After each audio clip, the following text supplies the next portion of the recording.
बिस्मिल्लाहिर्रहमानिर्रहीम। आज তোমাদের সূরাতুল লাহাবের 4 নম্বর আয়াতকে বাংলায় বানান, রিডিং, ইজরা সহ সব দেখানো হবে। চলো দেরি না করি। এখানে কি আছে?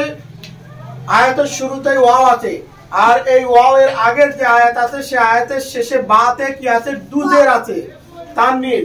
তার জন্য যদি পড়ে দেওয়া হতো তাহলে এখানে কি হতো? ওয়াও এর উপর তাসদিদ হতো।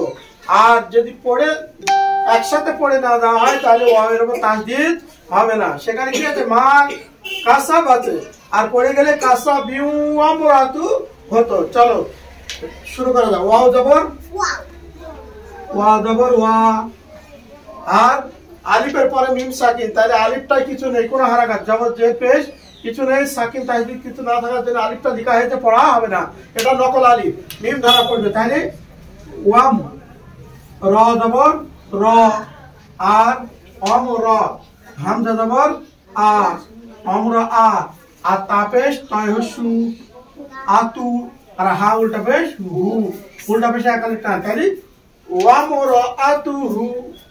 আর এখানে দাঁড়ালে কি হবে? ওয়াম র আতু। এই দেখো হাতে কি হয়?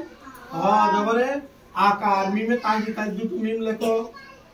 প্রথম মিমটা আগের সাথে হাম, আর দ্বিতীয় মিমে জবর আছে, তাহলে আকা, আর আলিফ খালি গানের জবর একালিফ কান, হাম মা।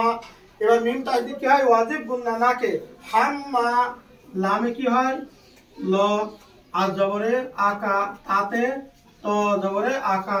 এবার দেখো আলিফের পরে কি আছে? লামের সাকিন, তাহলে আলিফ বাদে লাম ধরে পড়তে হয়, কে হুরফে কমারি বলে। তাহলে কি লেখো? ল লেখো।